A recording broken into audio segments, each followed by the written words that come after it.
আমরা যেটা দিয়ে শুরু করবো আমাদের লেকচারটা তা হচ্ছে গতিবিদ্যা। আমরা মোটামুটি সবাই 9-10 থেকে এই অধ্যায়ের সাথে ওয়েল পরিচিত।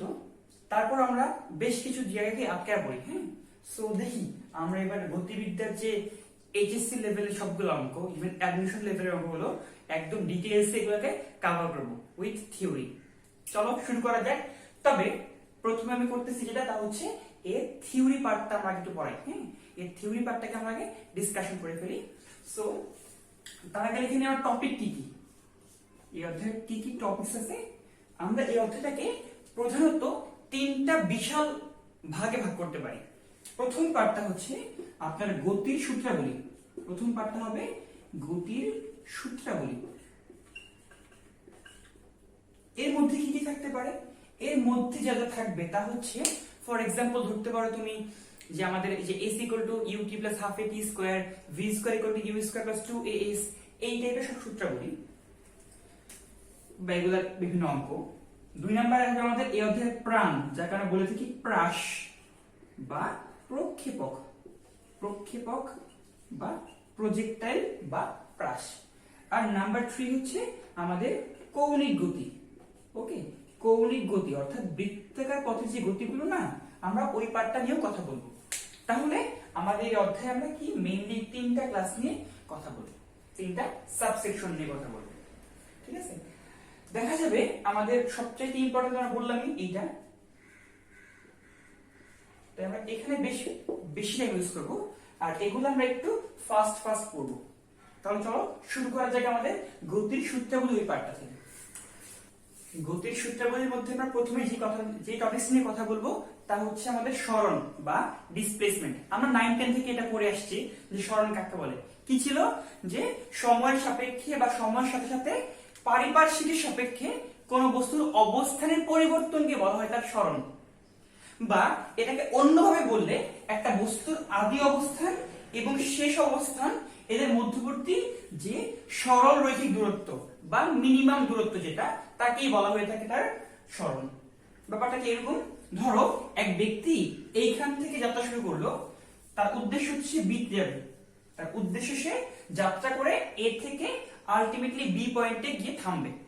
এখন তুমি কি বলতে পারো, সে তো এ থেকে বি তে বিভিন্ন উপায়ে যেতে পারে। সে মনে করো ঢেউ আকার যেতে পারে, যদি কেউ যাবে না, বা সে 7 সমুদ্র 13 নদী পার হয়ে এখানে আসতে পারে, কিংবা সে যদি বুদ্ধিমান হয় সে একদম কি হবে, কি সোজা চলে যাবে। আচ্ছা, যেটাই করুক না কেন, যেই পথেই সে যাক না কেন, সে 1 নং পথে যাক কিংবা 2 নং কিংবা সে 3 নং পথে যাক, 3 ক্ষেত্রেই তার সরণ কি হবে, তার সরণটা কি হবে। হ্যাঁ, আমরা যদি সংজ্ঞাটা ব্যাক করি আবার, সরণ ছিল বস্তুর আদি অবস্থান শেষ অবস্থান এদের মধ্যবর্তী মিনিমাম দূরত্ব বা ন্যূনতম দূরত্ব। তাহলে এই যে দূরত্বটা এ বি সরল রেখার দৈর্ঘ্য হবে তার সরণ। আমরা এটা যদি एग्जांपल দেই তাহলে ব্যাপারটা আরো ক্লিয়ার লাগবে। ধরো এক ব্যক্তি ডান দিকে গেল 4 মিটার, এরপর সে আগের দিকের সাথে লম্ব বরাবর গেল আরো 3 মিটার। প্রশ্ন হচ্ছে তার সরণ কত, কি হবে, তার আদি অবস্থান এবং তার শেষ অবস্থান মধ্যবর্তী রৈখিক দূরত্ব। যেহেতু আমি বলে দিলাম এর লম্ব, সো বাই পিথাগোরাস বুঝতেই পারতেছো এটা কত হবে, 5 হবে। তাহলে লোকটার সরণ কত, 5 মিটার। কিংবা আরেকটা एग्जांपल ধরো এক ব্যক্তি বৃত্তাকার পথে স্টার্ট করতেছে, হাঁটতেছে। সে বৃত্তাকার পথে বৃত্তের পরিধি বরাবর হাঁটতে হাঁটতে হাঁটতে হাঁটতে তার স্টার্টিং পয়েন্টের এক্স্যাক্টলি অপোজিট পয়েন্টে থামলো, যেখানে দেওয়া আছে ওই বৃত্তের ব্যাসার্ধ হচ্ছে 10 মিটার। এখন প্রশ্ন হচ্ছে ভাইয়া, তাহলে লোকটার সরণ কত? তাহলে লোকটার সরণ কত, কি বলবো, সরণ কি ছিল, আদি অবস্থান এবং শেষ অবস্থান এদের মধ্যবর্তী ন্যূনতম দূরত্ব। আদি অবস্থান শেষ অবস্থান মধ্যবর্তী ন্যূনতম দূরত্ব। তাহলে আলটিমেটলি এটা কত হবে দেখো একটু, এই 10 যোগ 10 এটা হয়ে যাবে কত আসলে 20, এইটুকু 10 এইটুকু আবার 10, সো লোকটার সরণ হচ্ছে 20 মিটার। তাহলে হয়তো আমরা ব্যাপারটা বুঝে শুরু বুঝতেই পারি যে লোকের আদি অবস্থান শেষ অবস্থান মিনিমাম দূরত্বটি তার সরণ। এখন কোশ্চেন আসে, হ্যাঁ তাহলে দূরত্ব কাকে বলে, দূরত্বটা আসলে কি, ওইটা আসলে হচ্ছে লোকটা কতটুকু ট্রাভেল করলো, সে পায়ে হেঁটে হেঁটে বা যেই হোক সে কতটুকু পথ ক্রস করলো, দেখো এই ক্ষেত্রে সে এই 4 মিটারে গেছে, এই 3 মিটারে গেছে, অর্থাৎ লোকটা ট্রাভেল করলো কতটুকু? 4 যোগ 3 7 মিটার। তাহলে এই ক্ষেত্রে 7 মিটার হবে তার সরণ। আর এই চিত্রে দেখো তো সে এই পরিধি বরাবর ট্রাভেল করছে না, আর পরিধি কত হবে দেখো তো? আমরা জানি বৃত্তের পূর্ণ পরিধি হয় 2 পাই আর, এটা হচ্ছে অর্ধেক, তাহলে কত হবে? পাই আর। তাহলে লোকটার এই ক্ষেত্রে দূরত্ব হবে পাই ইনটু আর, আর হচ্ছে 10, তো বলতেই পারো এটা আলটিমেটলি 3.1416, তো গুণ করলে 31.4 অলমোস্ট হবে, হ্যাঁ 416 এত মিটারের মতো হবে। সো এই হচ্ছে আমাদের সরণ নিয়ে একটু কথাবার্তা। যদি আমরা এই পুরো পাঠটুকু বুঝে থাকি, একটা ছোট্ট কোশ্চেন তোমাদের কাছে, দেখি আপনারা কি করতে পারেন। এটা আমি বুঝে দিচ্ছি। ধরো একটা সাইকেলের চাকা, যে চাকার ব্যাসার্ধ হচ্ছে 10 সেন্টিমিটার, আর চাকাটা গড়াচ্ছে, ধরো চাকাটা গড়াচ্ছে এই বরাবর। এখন প্রশ্ন হলো যে আচ্ছা চাকা তো গড়াচ্ছে, গড়ায় সামনে গেছে, প্রশ্ন হচ্ছে যদি চাকার নিচে, একদম নিচে আমি একটা পয়েন্ট মার্ক করি, ধরলাম এটাকে নাম দিলাম আমি পি পয়েন্ট, তাহলে প্রশ্ন হলো এই চাকাটা অর্ধেক ঘুরলে, হ্যাঁ চাকাটি অর্ধেক ঘুরলে, আমি লিখে দিচ্ছি চাকাটি হাফ চক্র ঘুরলে পি পয়েন্ট এর সরণ কত? চাকাটি হাফ চক্র ঘুরলে পি পয়েন্টের সরণ কত? সো তোমাদের দায়িত্ব হচ্ছে ভিডিওটা পজ করে নিজেরা ট্রাই করো, পারলে অবশ্যই ভালো, আর না পারলে আমরা এরপরে করে দিব। আশা করি তোমরা ট্রাই করছো, আমি এটাকে এখন করে দিচ্ছি। খেয়াল করো চাকাটা অর্ধেক যখন ঘুরবে, চাকা কি এখানে থাকবে? সে কিছু সামনে আগে যাবে না। ধরলে চাকাটা বর্তমানে এখন এই পয়েন্টে আছে। এখন দেখো যখন চাকাটা এই পয়েন্টে আসছে, এখানে আসছে, পি পয়েন্ট কই যাবে? আমরা বুঝতেছি চাকাটা পূর্ণ ঘুরলে পি পয়েন্ট ঘুরে আবার আগের জায়গায় আসতো। এখন তো পূর্ণ ঘুরে নাই, ঘুরতে হচ্ছে অর্ধেক। চাকা যেহেতু অর্ধেক ঘুরছে, পি পয়েন্টটা এখান থেকে একদম উপরে চলে আসবে না, তাহলে আলটিমেটলি এই হচ্ছে পি পয়েন্ট। এখন আমরা আগে বলছি সরণ কি ছিল? আদি অবস্থান, শেষ অবস্থান, মিনিমাম দূরত্ব, অর্থাৎ তুমি একটা রেখা যোগ করে নিই, এটাই হচ্ছে তার সরণ। এই রেখাটাই হচ্ছে তার সরণ। আমাকে এই ডি এর মানটা বের করতে হবে। এখন কি করলে ডি এর মানটা বের করা যায়? কিছুই না, একটা বুদ্ধিমানের মতো একটা লম্বা কাও। লম্বা কালে হচ্ছে কি দেখো তো, এই পথটুকু কত? এই পথটুকু কত? এটা কি দেখো তো, চাকা পূর্ণ ঘুরলে পরিধি সমান আগায়। আমি বলছি চাকাটা অর্ধ চক্র ঘুরছে, তাহলে কত হবে? পরিধি এর অর্ধেক আগাবে না, তাহলে এই পথটুকু কত হচ্ছে? পাই আর, তাই না? এই পথটুকু হচ্ছে পাই আর, যেখানে পাই হচ্ছে 3.1416 আর আর হচ্ছে এই যে দেওয়া আছে 10 সেন্টিমিটার, তাহলে এই পথটুকু হবে 31.416 এত সেন্টিমিটার। আর এই পথটুকু কত? খেয়াল করো তো একটু, এটা কত হবে? এটা সিম্পলি ব্যাস না, আসলে এটা সিম্পলি আমাদের ব্যাসটা। তাহলে এই ব্যাস কত?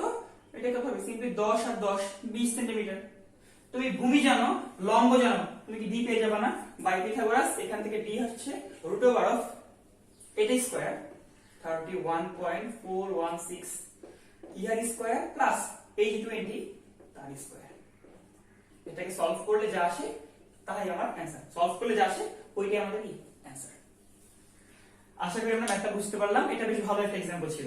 আমি যখনই ক্লাসে অঙ্ক পড়াই, মানে এই অধ্যায়টা পড়াই কিংবা ভেক্টর পড়াই, আমি এই ম্যাথটা সবসময় দিই। তোমাদের একটা ছোট্ট কোশ্চেন দিয়ে গেলাম, এটা বাসায় एग्जांपल করবা। তা হচ্ছে যদি চাকাটি 3/4 চক্র ঘুরে, চাকাটি 3/4 চক্র ঘুরে, সেই ক্ষেত্রে পি পয়েন্টের সরণ কত হবে? আপনারা এটা তোমরা এটা করে পোস্ট দিও, হ্যাঁ কমেন্টে পোস্ট করে দিও, দেখি কার জানা কার হইছে এটা। ওকে, তাহলে এই ছিল আমাদের সরণ নিয়ে একটু কথাবার্তা। আমরা দূরত্ব তো বুঝলাম, দূরত্ব কি ছিল জানি? লোকটা যেই পথ ট্রাভেল করে, ঠিক আছে? তো দূরত্ব নিয়ে আমাদের খুব একটা কনসার্ন থাকবে না, আমরা মেইনলি সরণ নিয়ে কাজ করব। আচ্ছা, এরপরে যদি আমি বলি বেগ কাকে বলে, এটা বলার অপেক্ষা রাখে না, এটা আপনারা 9 10 থেকে পারেন, তাই না? যে সময়ের সাথে সাথে কোন বস্তুর অবস্থানের পরিবর্তনের হারকে, তাই না, বা সরণের হারকেই বলা হয় তার বেগ। কিন্তু তোমরা এখন 9 10 ইন্টার উঠে গেছো, 9 10 থেকে এখন তোমরা ইন্টার উঠে গেছো। এখন কি ওই সংখ্যা বললে হবে না, এখন আর একটু ভাব মেরে বলতে হবে। তা কি বলবা যে ভাইয়া সময় ব্যবধান, একটু লিখে নাও। হ্যাঁ, সময় ব্যবধান শূন্যের কাছাকাছি হলে, কি বললাম, সময় ব্যবধান শূন্যের কাছাকাছি হলে কোন বস্তুর বেগ পরিবর্তন, কোন বস্তুর সরণ পরিবর্তনের হারকেই বলা হয় তার বেগ। ব্যাপারটা কি এরকম দেখি আমরা কি বললাম, সময় ব্যবধান, এই সময় তার গ্যাপ যদি এটা শূন্যের কাছাকাছি হয়, এটাকে আমরা ম্যাথমেটিক্যালি এমন লিখব, লিমিট ডেল টি, এটাকে বলা হয় টেন্ডস টু, এটাকে পড়া হবে এভাবে TENDS, টেন্ডস টু। তার মানে সময়ের পার্থক্যটা কি, শূন্যের অতি নিকটে, শূন্যের কাছাকাছি, বাট শূন্য না। ওকে, সময় ব্যবধান শূন্যের কাছাকাছি হলে কোন বস্তুর সরণের হার, তার মানে সরণ এর পরিবর্তন এর হার। আমরা জানি যে কোনো হার বললে আমরা করি কি, সময় দ্বারা ভাগ করে দিই, তাই না? এটাকে বলা হয়ে থাকে আসলে বেগ। এই তো, এখন এই পুরো পার্টটা লিখতে সময় লাগে, কলমের কালি নষ্ট হয়, দেরি হয়, তাই এটাকে ম্যাথমেটিশিয়ানরা বলছে না আমরা এত বড় কিছু লিখবো না, এটাকে আমরা ছোট্ট করে এমন লিখবো, তা হচ্ছে ds/dt। অর্থাৎ এটাই বুঝাবে যে যখন ডি থাকবে তার হচ্ছে কি খুবই ক্ষুদ্র পার্থক্য, সময় ব্যবধান শূন্যের কাছাকাছি হলে বস্তুর সরণের হারকে, কোন বস্তুর সরণের হারকে বলা হয়ে থাকে তার বেগ। বুঝলাম আমরা? আচ্ছা, এটাকে আমরা বলতে পারি ডিফারেন্সিয়াল ফর্ম। হ্যাঁ, এটাকে বলা হয় কি ডিফারেন্সিয়েশন আকারে লেখা। যারা আমরা ফার্স্ট ইয়ারে আছি তাহলে একটু সময় লাগবে। হ্যাঁ, তো তোমরা ম্যাথ ফার্স্ট পার্টের ম্যাথমেটিক্স প্রথম পত্রে একদম লাস্ট দুটো অধ্যায় 9 এবং অধ্যায় 10 তখন পড়বা ক্যালকুলাস নিয়ে। ওই ক্যালকুলাসের মধ্যেই তুমি ডিফারেন্সিয়েশন, ইন্টিগ্রেশন গুলো পাবা। সো ওই নিয়ে খুব বেশি কনসার্ন হওয়ার এখন দরকার নাই, জাস্ট আপাতত যা আমি পড়াচ্ছি তাই জেনে রাখো।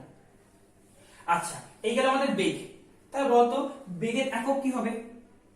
দেখো আমরা সবাই জানি দূরত্বের একক কি হয়, মিটার, মিটার ভাগ সেকেন্ড, তাহলে একক কি হবে, মিটার পার সেকেন্ড। আর মাত্রা বললে দূরত্বের মাত্রা বাই সময়ের মাত্রা, দূরত্ব এটা কি দৈর্ঘ্য কারে না, সো লেন্থ বাই সময়, টাইম। সো মাত্রা হবে LT ইনভার্স 1। আমরা সবাই জানি মাত্রাকে আমরা কি করতে হবে, থার্ড ব্র্যাকেট দ্বারা লিখতে হয়। সো এই হচ্ছে বেগের মাত্রা LT ইনভার্স 1। আচ্ছা, আমরা একই স্টাইলে করে ফেলি ত্বরণটাকে। ওইটা কি ছিল, অলমোস্ট সেম, তা হচ্ছে সময় ব্যবধান শূন্যের কাছাকাছি হলে, সময় ব্যবধান শূন্যের কাছাকাছি হলে, অর্থাৎ limit delta tends to 0 হলে কোন বস্তুর বেগ পরিবর্তনের হার কি বলা হয়, তার ত্বরণ। কোন বস্তুর বেগ পরিবর্তনের হার কি বলা হয়, তার ত্বরণ। এখানে A ফর অ্যাক্সেলারেশন আর V ফর ভেলোসিটি। এটাকে আবার বললাম সংক্ষেপে আমরা লিখি dv/dt, এটাকে আমরা বলে থাকবো dv/dt। ওকে, আর খেয়াল করো তো এর মাত্রা আর একক কি হবে, যদি এককটা বলি বেগের একক বাই সময়ের একক, বেগের একক কি ছিল, মিটার পার সেকেন্ড ভাগ আবার সেকেন্ড, সো আলটিমেটলি হবে মিটার পার সেকেন্ড স্কয়ার। আর যদি এটার আমি মাত্রা বলি, যদি আমি এই পুরোটার মাত্রা বলতে চাই, এর মাত্রা খেয়াল করো কি হবে, এই ত্বরণের মাত্রা হবে, ত্বরণ লিখে থার্ড ব্র্যাকেট দিব, দেখো বেগের মাত্রা কি ছিল, LT ইনভার্স ভাগ আবার টাইম হয়ে যাবে LT ইনভার্স 2। এই হচ্ছে মাত্রা। আচ্ছা, সো মোটামুটি আমরা এতটুকু অবধি আশা করি বুঝতে পারলাম। এখন আমরা সবাই জানি যে যখনই কেউ হবে ত্বরণটা নেগেটিভ হবে, যদি ত্বরণটা নেগেটিভ হয় তাকে বলা হয় কি মন্দন, তাই না? ব্যাপারটা আমি এরকম বলতে পারবো তুমি আসলে, যে যদি বলে এরকম যে একটা বস্তুর ত্বরণ হচ্ছে 5 মিটার পার সেকেন্ড, তাহলে বলতো 5 মিটার পার সেকেন্ড স্কয়ার, তাহলে বলতো এর মন্দন কত? জাস্ট করবা কি এই মানটার আগে, মানে এর আগে একটা নেগেটিভ লাগাই দিবা, একটা মাইনাস লিখে দিবা, তাহলেই হবে। যদি বলতাম ত্বরণ হয়ে গেল -5, সেই ক্ষেত্রে মন্দন কত, +5। ওকে, জাস্ট কি হবে, মন্দন আর কিছুই না, সো এক কথায় বললে মন্দন কিছুই না, মাইনাস অফ ত্বরণ, এটাকে বলা হয় থাকে মন্দন। এখন আমরা এগুলোর মধ্যে একটা সম্পর্ক দেখবো, ওগুলো আমি আর প্রুফ করতেছি না, ওই সকল প্রুফ তোমরা 9 10 থেকে পড়ে আসছো, সো ওগুলো নিয়ে আমি খুব বেশি কনসার্ন থাকতেছি না। হ্যাঁ, আমরা একবারে সূত্রগুলো লিখে ফেলি, যে আমাদের গতির সমীকরণের সূত্রগুলো কি কি ছিল। আমরা সবাই জানি v = u + at। Then v square equal to u square plus twice as equals to ut plus half a t square, and the last one s equals to u plus v by 2 into t. এগুলো কখন কাজ করবে? যখন ধরো একটা বস্তু যার আদিবেগ দেওয়া আছে u, এই বস্তুতে t সময় ধরে a ত্বরণ প্রয়োগ করা হলো। ত্বরণ থাকা মানে কি? বল থাকা। ওকে, তুমি এটা অবশ্যই পড়ছো যে F equal to ma, অর্থাৎ যেখানেই ফোর্স আছে সেখানেই ত্বরণ থাকবে। যখন বলটা শূন্য, ত্বরণটা কি হয়ে যাবে? শূন্য হয়ে যাবে। সো আবার বলি, একটা বস্তু আদিবেগ u, এটাতে t সময় ধরে a ত্বরণ অ্যাপ্লাই করলা এবং অ্যাপ্লাই এর ফলে ধরি বস্তুটা s পরিমাণ সরে গেল এবং শেষ বেগ v প্রাপ্ত হলো। সেই ক্ষেত্রে সূত্রগুলো এমন হবে। এখন তোমরা ইন্টার করছো, ইন্টারে দেখবা যে ফিজিক্স বইটা, ওইখানে কিন্তু তারা আদিবেগকে ইউ লেখে না। তারা আদিবেগকে কি লেখে জানো? তারা আদিবেগকে ইউ না লিখে লিখে ভি নট। সো সূত্রকে তারা এভাবে দিছে যে ইউ এর জায়গায় লিখছে ভি নট, ইউ এর জায়গায় লিখছে ভি নট, এখানেও লিখছে ভি নট, এখানেও ভি নট। এখন তুমি কোনটা লিখবা? তোমার ইউ লিখতে ভালো লাগে, তোমার যে টাইপটা লিখবে কোনটাই ভুল না, যে সেটা রিপ্রেজেন্টেটিভ নিয়ম মাত্র। তুমি ইউ লিখলেও কোনো সারি কাটবে না। তবে যেহেতু বইয়ে লিখছে সব সাদা এটা পছন্দ করে, তুমি ভি নট লিখলে এটা ভালো আর কি, বাট অবশ্যই ইউ লিখলেও কোনো ভুল নেই। এবং দেখবা তোমাদের কি এই অধ্যায়ে আবার ঘুরিয়ে ফিরে ইয়েতে ম্যাথে আছে, ওইখানে আবার কি করে তারা ইউ লেখে। সো কি বলবো আমি, হ্যাঁ, যাক তুমি যেভাবে লিখতে অভ্যস্ত সেটাই করো। তবে ফিজিক্স হিসেবে বলা উচিত তুমি ভি নট লিখো। আচ্ছা, এরপর আমরা দেখি এগুলোর উপর বেস করে কিছু এক্সাম্পল। বোর্ডে দেখতে পাচ্ছ আমাদের প্রথম কোশ্চেনটা লেখা আছে, আমি একটু পড়ে শোনাচ্ছি। একটি বাঘ তার 20 মিটার সামনে থাকা হরিণকে দেখে স্থির অবস্থা হতে 3 মিটার পার সেকেন্ড স্কয়ার ত্বরণে দৌড় শুরু করলো এবং হরিণটি 13 মিটার পার সেকেন্ড সমবেগে দৌড়ানো শুরু করলে বাঘটি কত সময় পর কত দূরত্বে হরিণকে ধরবে? কোশ্চেনটা আমি আবার রিপিট করি।